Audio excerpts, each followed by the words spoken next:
Ok, merci beaucoup pour ce point. On va parler la page histoire maintenant avec vous, Marc, puisqu'on va aborder la vie tragique, la vie difficile de ce petit Louis XVII, fils de Louis XVI et de Marie-Antoinette. Il meurt le 8 juin 1795 après 3 ans de captivité.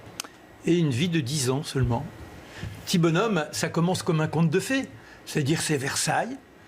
Il est le deuxième de la fratrie. Il y a eu son frère, le dauphin. Il y a également Marie-Thérèse, sa sœur. Et pour lui, bien l'avenir s'annonce plus que radieux, puisque c'est le prince, mais qui n'aura pas de responsabilité. Il pourra donc jouir de l'existence en s'ouvrant, comme son père, à la connaissance. Car n'oublions pas, on fait toujours un portrait très négatif de Louis XVI. C'est certainement l'un des rois les plus instruits que nous ayons jamais eu. L'un des rois qui s'intéressait le plus à toutes les sciences dans tous les domaines, quels qu'ils soient. Il lisait la presse anglaise en anglais. Oui, oui, oui. C'est incroyable. Et c'était un fouineur. Bon, et après, il avait ce côté, même en plus, de praticien en fabriquant ses serrures, ses mouvements d'horloger. Bon, un personnage, et très tôt, il fait en sorte que ces gamins soient dans le même enthousiasme de la connaissance. Alors quand il a le temps, toc, il déroge à ses responsabilités qu'il n'aime pas trop. Il faut dire que c'est vraiment à contre-cœur qu'il est roi. Alors quand il peut se réfugier, tel le bourgeois, auprès des siens, et leur donner cet amour de la connaissance, eh bien ce sont les instants de jouissance en dehors du temps passé dans la bibliothèque et à taquiner cette connaissance globale. Bon, très vite, malheureusement, il va y avoir des contrariétés. Pourquoi ? Il y a l'agitation dans le pays. Et puis, le frère aîné, qui a 4 ans de plus, il est brillant aussi, ce gamin.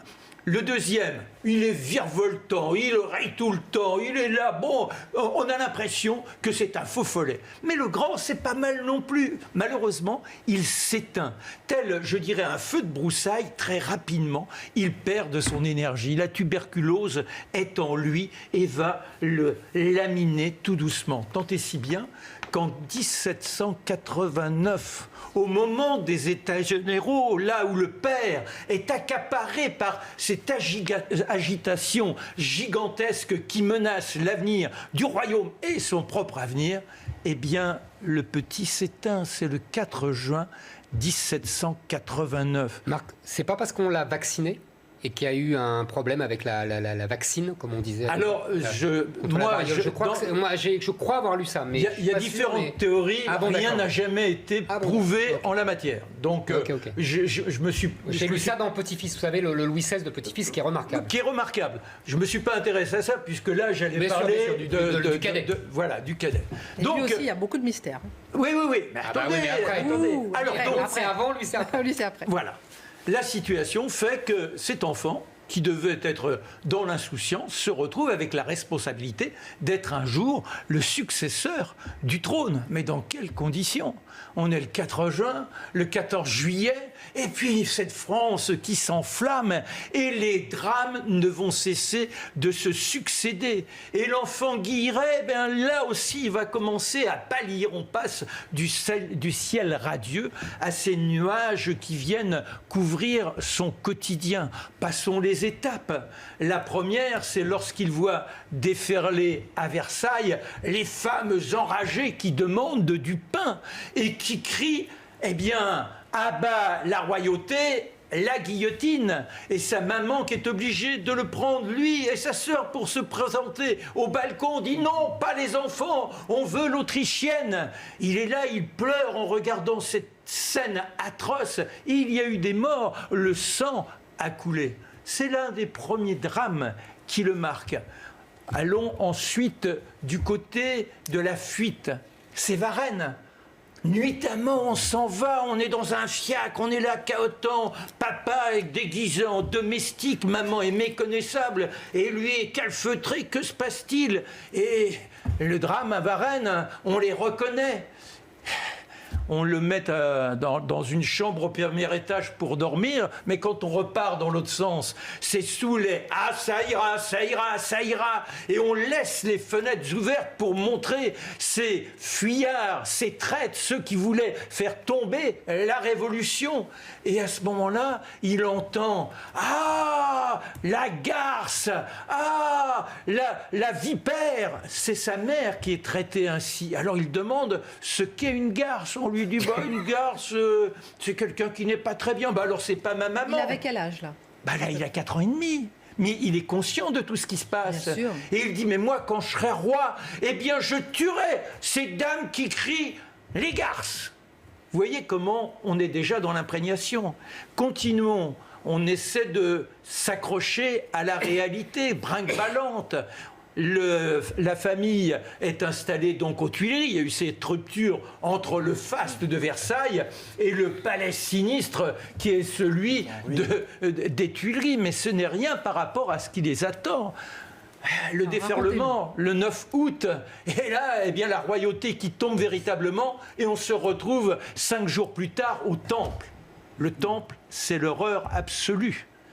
Il y a la petite tour et la grande tour. D'abord, on va être confiné dans cette petite tour. Oh, disons que les révolutionnaires sont presque bons princes, si vous me permettez cette métaphore. Pourquoi bons princes? Bien parce qu'on garde une sorte de valorisation du roi. On a droit au grand repas avec 4 plats, 4 entrées. Bref, on est presque encore dans le festin et un cuisinier de la cour qui règne.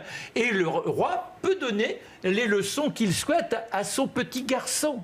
Mais septembre arrive. Septembre, là, c'est la première horreur. Le sang qui coule, le sang qui ruisselle de partout. La princesse de Lamballe qui est au bout d'une pique, mais il ne voit rien, le gamin. Oui. Il entend simplement les cris. Marie-Antoinette qui voit.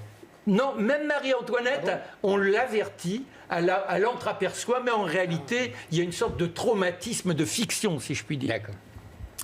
Le roi va se retrouver écarté de sa famille.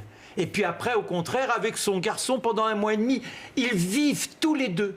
Et alors là, c'est à nouveau le professeur. Dans tous les domaines, ils veulent émerveiller. Et le procès. Procès qui conduit à la condamnation du roi.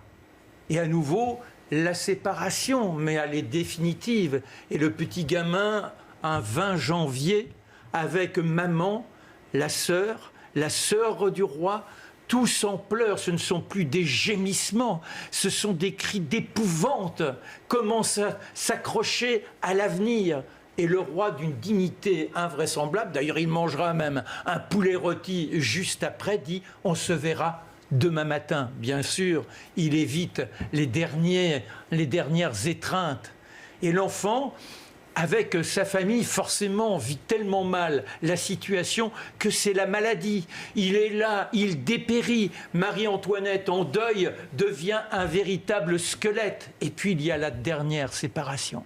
Donnez-nous les années aussi. Pour on est toujours en 92. Janvier 1793. 93. 21 janvier 1793. Et 93, je reste avec le 93, où la Marie-Antoinette, le 3 juillet, eh bien, il y a un décret qui lui apprend qu'elle va être séparée de son enfant, devant son enfant. Et là, le petit garçon qui hurle « Non, maman! Non, maman! Je veux ma maman! » Il est dans ses bras. Et elle aussi se débat. « Laissez-moi mon enfant, vous n'êtes que des monstres !» Personne ne veut l'écouter pendant 1 heure. Elle essaie d'obtenir qu'il y ait un minimum d'humanité. Mais non, c'est la séparation. Elle sait qu'elle ne reverra jamais son enfant. Elle l'entendra là-haut, à l'étage, pleurer, pleurer sa sœur. Et il y aura l'exécution.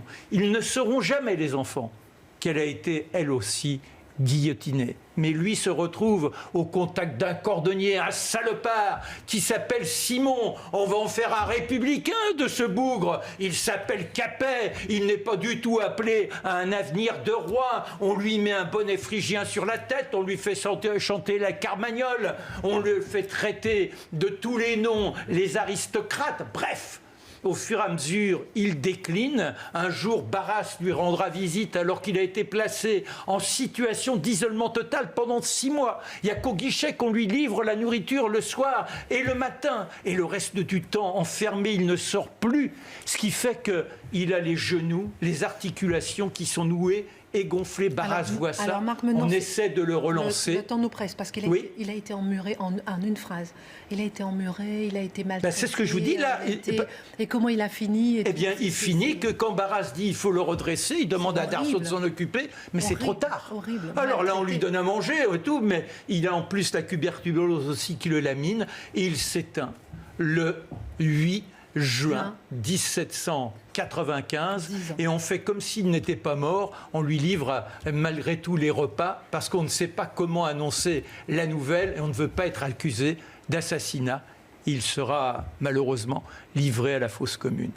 Il n'avait que 10 ans. Quelle horreur cette histoire. La pire infamie pour moi, c'est pendant le procès de Marie-Antoinette, Simon qui gardait la contraint parce qu'on le saoulait, on lui donnait de l'alcool à boire. Oui, pour l'endormir, c'était l'autre. Et on l'a obligé de dire que sa mère avait eu des attouchements sexuels avec lui quand il avait 5-6 ans. Et c'est sorti au procès. C'est-à-dire qu'il s'était blessé avec un bâton dans un jeu de balle. Et elle était obligée de lui faire des pansements. Et donc, on a accusé Marie-Antoinette. Ils l'ont fait dire. Ils l'ont fait dire à l'enfant. Ils ont obligé ils ont exactement. Bien sûr, mais c'était le prétexte en disant elle te touchait, donc. Inexistant. C'est une horreur. Et le gamin. Et là, c'est la seule fois lors du procès de Marie-Antoinette où Marie-Antoinette a enfin attiré la sympathie. Elle était beaucoup plus détestée que Louis XVI. Elle était haïe par le peuple, et en particulier par les femmes. Et là, elle s'est retournée vers les femmes qui étaient dans le public et elle a dit j'en appelle à toutes les mères. Est-ce que vous pensez que c'est imaginable? Et là, pour la première fois, même les femmes révolutionnaires, les fameuses tricoteuses, ont eu un moment d'empathie pour l'Autrichienne, comme on dit. Merci beaucoup, messieurs, pour ce récit. On aurait pu en parler pendant longtemps. C'est très, très, très, très, très émouvant. Dernière ligne droite, on va parler de l'actualité partout dans les grandes villes françaises, mais aussi dans certaines villes étrangères. Une partie de la population dénonce les violences policières par les biais racistes, parfois un soulèvement. Pourquoi un soulèvement d'une telle ampleur, Éric Zemmour, médiatique après la mort de George Floyd? Est-ce que c'est un simple déclencheur? Ça étonne en fait, cette puissance, ce déferlement mondial. Bien sûr, mondial. En tout cas, il y a 2 histoires. Il y a l'histoire de Floyd, et ça, c'est simplement l'importance des États-Unis dans l'imaginaire mondial, dans la médiatisation mondiale, et le fait que, vous voyez, ça c'est une première chose. Il y a une deuxième chose qui est, en France, la volonté de groupes d'extrême gauche de s'approprier cette histoire, de s'approprier l'imaginaire américain. On en a parlé la semaine dernière, l'histoire de l'esclavage et tout ça, qui n'a rien à voir avec l'histoire française. J'ai expliqué ça la semaine dernière. Et pour des raisons politiques, pour des raisons idéologiques. C'est-à-dire que on a ressorti cette vieille histoire maintenant de Adama Traoré, dont la famille, en particulier une des sœurs, accuse la police de l'avoir tué. Donc on dit, voilà, c'est comme Floyd, alors qu'il y a eu, je crois, 3 ou 4 expertises qui ont innocenté les policiers. Mais ça fait rien. Il y a des expertises dans les 2 sens. Oui, il y a des expertises commandées par la famille qui donnent raison à la famille, mais des expertises commandées par la justice. Bon, moi, je crois plus la justice. Je comprends la famille, hein. Je comprends la peine de la famille, je comprends très bien. Après tout, quand on a un de ses enfants qui meurt, c'est intolérable et c'est très difficile. Mais là, en l'occurrence, il y a eu 3 ou 4, et en plus, ça n'a rien à voir avec Floyd. On a vu les images de Floyd. Non, mais c'est une caisse de résonance. Oui, mais vous avez raison. Non, c'est pas une résonance. C'est pas une caisse de résonance. Il y a une volonté politique. Il y a une volonté des groupes d'extrême gauche, des antifas, des black blocs, du comité pour la vérité pour Adama, qui est devenu un comité d'extrême gauche. Ils ont essayé, vous savez, leur grand mythe, c'est la convergence des luttes, ce qu'ils appellent. C'est-à-dire le lien. Ça fait 4 ans qu'ils font des manifestations. Voilà, c'est ce que j'allais vous dire. À chaque fois, ils essayent. Avec les Gilets jaunes, ils ont essayé, ça n'a pas marché. C'est-à-dire qu'ils essayent de monter la banlieue et l'extrême gauche. L'extrême gauche révolutionnaire, française. Et ça ne marche jamais. Tout simplement parce que, si vous voulez, dans les banlieues, il y a d'abord des gens qui travaillent, tout bêtement, et qui n'ont rien à faire des mythes politiques de l'extrême gauche. Et puis il y a les gens qui s'occupent les gens qui s'occupent du trafic de drogue, etc. Et eux, ils n'ont rien à voir avec non plus l'extrême gauche. Ils n'en ont rien à faire. Et donc ça ne prend jamais. Mais il y a un génie, je pèse mes mots, politique, sémantique, idéologique, de parler du racisme, mais on va en parler, et 2, de parler de violence policière. Il faut bien comprendre, il n'y a pas de violence policière, il y a des violences faites aux policiers. Ce sont les policiers qui, dans ces banlieues, sont attirés à des guet-apens. Ce sont des policiers qui sont obligés de contrôler, parce que tout simplement, c'est là qu'il y a les trafics de drogue en particulier. Éric Zemmour, on peut admettre qu'il y a aussi des violences faites aux policiers, mais il y a aussi, et c'est ce qu'a dit Christophe Castaner aujourd'hui, il y a aussi des violences qui sont faites aussi par les policiers. Et il a dit justement tolérance zéro sur le racisme, sur la violence. Mais aussi. Attendez. D'abord, la violence policière, c'est la violence légitime de l'État. Oui, c'est l'État, ils détiennent la force. Les policiers sont les seuls, normalement, à détenir le privilège de la violence. Non, c'est le principe même de l'État. Bon, ça, c'est une première chose.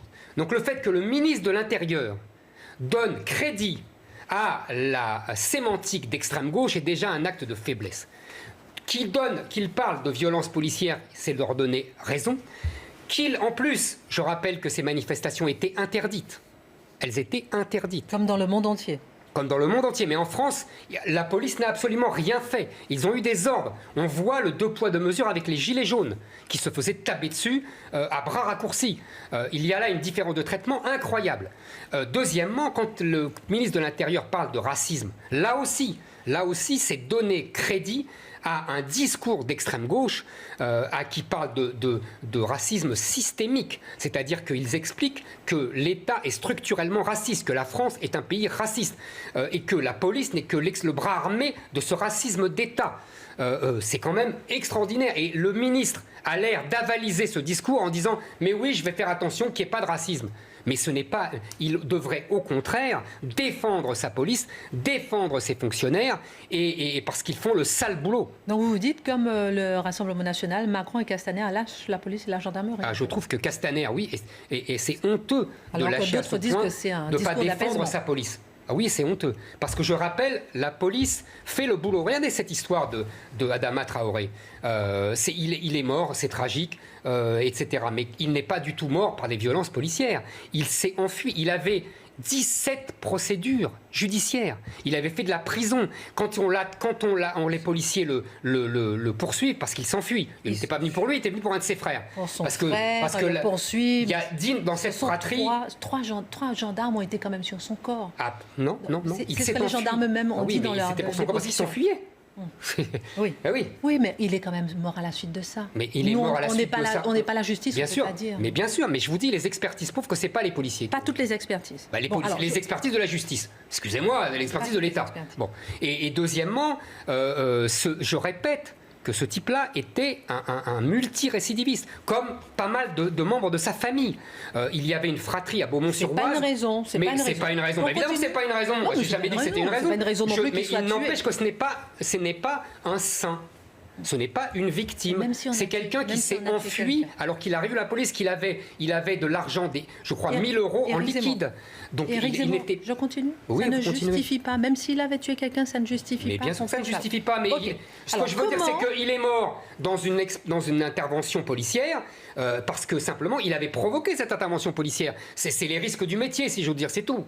Comment, ça c'est votre regard, comment l'État doit-il réagir face à ces manifestations, parfois violentes, qui réclament au fond une société plus pacifique et plus heureuse pour tout le monde, quelle que soit sa couleur de peau?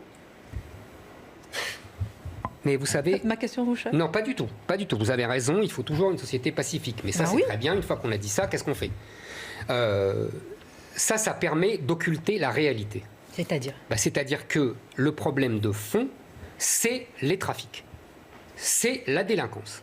C'est les violences faites aux policiers parce que les policiers veulent rétablir l'ordre dans des quartiers qui ne supportent plus l'ordre républicain parce que c'est des quartiers qui ne supportent plus l'ordre de la France et qui estiment qu'ils sont chez eux et qu'ils doivent faire la police eux-mêmes. Ça, c'est le problème de fond. Si on ne comprend pas ce problème de fond, on va expliquer qu'il y a du racisme, et on reprend toute la sémantique de l'extrême gauche. Pourquoi Christophe Castaner ne parle pas de ce problème de fond? Mais parce que Christophe Castaner se fait avoir idéologiquement. C'est classique, vous savez, ça fait 30 ans que ça dure. Et que Christophe Castaner est un ancien socialiste, et qu'il a baigné dans SOS Racisme, et que tous ces gens-là participent de l'idéologie victimaire de l'extrême gauche qui marche très bien. Simplement, il faut rappeler que le problème de fond n'est pas là. Le problème de fond n'est pas le racisme des policiers. Le problème de fond, c'est les trafics et la violence faite aux policiers. Et aux gens, d'ailleurs, honnêtes, qui habitent en banlieue. Il nous reste 2 minutes. Il n'y a pas que la Allez-y. violence faite aux policiers, il y a aussi la violence des policiers sur certaines personnes. Non, bien sûr, mais ensuite, j'ai une dernière question à vous la poser. violence 2 minutes, 2 minutes. policière- Allez-y, Marc, rapidement, parce que j'ai pas Marc, le temps. Mais allez-y. Non, non, mais... Parce que je veux finir, parce que je veux continuer. Mais allez-y, Marc. Non. Vite. Hop. Non, je voulais dire par là, c'est que c'est inhérent à la police d'être dans la violence Oui. quand il s'agit de redresser l'ordre. Quand vous regardez l'histoire, c'était d'abord contre On les parle de ouvriers. dérapage. Mais On parle de non, dérapage. non, mais- Non, mais, non, mais c'est pas ça. Les Il ne faut morts. pas les nier, les dérapages. Non, Non, c'est- parce je suis qu'attendez, pas en train de dire. c'est Je pas- suis en train de vous dire que les violences policières avec des morts ont toujours existé dans l'histoire. Mais avant, c'était bien pire.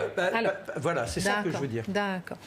En marge de ce mouvement de contestation sociale se développe l'idée qu'il y aurait un privilège à être de couleur blanche dans les sociétés occidentales, où les autres minorités ethniques continuent de souffrir de discrimination. Beaucoup le crient haut et fort. Qu'est-ce qu'il faut penser de cette notion de privilège blanc? Écoutez. Il nous reste 1 minute. C'est très simple. Pardon, le Le temps. privilège blanc, qu'est-ce que c'est? C'est la volonté de toujours cette extrême gauche, depuis SOS Racisme, de pérenniser un discours raciste et racialiste dans la société française qui ne le connaît pas. C'est eux, c'est depuis SOS Racisme qu'on a ce discours-là. Vous savez, dans les années 80, le grand intellectuel Baudrillard disait SOS Racisme, c'est comme SOS Baleine, il faut sauver les baleines, il faut sauver les racistes, il faut sauver le racisme. On nous explique d'un côté qu'il n'y a plus de race, mais qu'il y a toujours des racistes, parce qu'ils veulent privilégier ça. Vous voyez, ils veulent imposer ce discours racialiste. Deuxièmement, il faut aussi dire que les Blancs sont des bourreaux à vie, et que les autres, les minorités, sont des victimes à vie. C'est ça le discours. Il faut victimiser jusqu'à la mort, jusqu'à la fin, jusqu'à la nuit des temps, toujours les mêmes, et il faut faire des blancs des bourreaux. Alors que la société française ne repose pas sur la race. Et troisièmement, je vais vous dire, s'il y a un privilège blanc, vous avez raison, il y a un privilège blanc, c'est celui, on parlait de Zola tout à l'heure, c'est celui d'avoir travaillé dans les mines au 19e siècle à 12 ans. Ça, c'est un privilège blanc. C'est celui d'être mort de la famine pendant le grand hiver sous Louis XIV en 1709. C'est celui d'avoir assaini les marais pour construire Versailles. Ça, c'est un privilège blanc. C'est celui d'avoir édifié un pays qui a un des systèmes sociaux les plus généreux du monde et qui donne à tout le monde. Le fameux État raciste dont parle la Ligue Noire et qui donne à tout le monde. Moi, ça m'amuse beaucoup parce que c'est des gens, l'extrême gauche et les antiracistes, qui passent leur temps à dire pas d'amalgame. Vous vous souvenez, après les attentats, on a dit pas d'amalgame. Ce ne sont pas tous les musulmans. Très bien. Et là, on a un policier blanc. D'ailleurs, il paraît que les policiers ne sont pas tous blancs. Vous voyez, on en est comme discussion. Et on nous dit, les Blancs sont tous responsables. Un amalgame extraordinaire. Les Blancs seraient responsables de ce que faisaient leurs ancêtres, parce qu'ils étaient colonialistes et esclavagistes. Et on a des gens aujourd'hui qui ne sont responsables de personne, ni de ce que font leurs enfants, ni de ce que font leurs cousins, ni leurs frères. Vous voyez la différence? Si vous voulez, il y a Moi, j'ai vu quelque chose, et je finirai là-dessus. Déjà de débat. Je finirai là-dessus. J'ai vu, et ça me touche, j'ai vu des gens qui disent vous ne pouvez pas comprendre, nous quand on est noir ou quand on est arabe, vous ne pouvez pas comprendre ce qu'on ressent quand on a peur d'un policier, etc. Et vous ne pouvez pas vous mettre à notre place. Je peux essayer de réfléchir à ça, je peux essayer de comprendre ce sentiment. Après tout, c'est vrai, peut-être qu'on a des rapports différents, même sur ce que j'ai dit de la récupération politique, mais je peux comprendre. Et moi, j'aimerais que ces gens se mettent 30 secondes à la place des Blancs, comme on dit aujourd'hui, des Français qui sont là, des Blancs depuis 1000 ans, qui ont fait ce pays et qui se sentent de plus en plus étrangers dans leur propre pays. Moi, j'aimerais que tous ces gens se mettent à la place de ces Blancs qu'on vilipende et qu'on insulte et qu'on fait passer pour des monstres, alors qu'ils ont fabriqué ce pays depuis 1000 ans où il fait si bon vivre. Est-ce que la réalité n'est pas au milieu, justement un peu de tolérance de part et d'autre, justement Je ne demande pas la tolérance. tolérance, je demande qu'on comprenne aussi les gens qui ont fait ce pays depuis 1000 ans et qui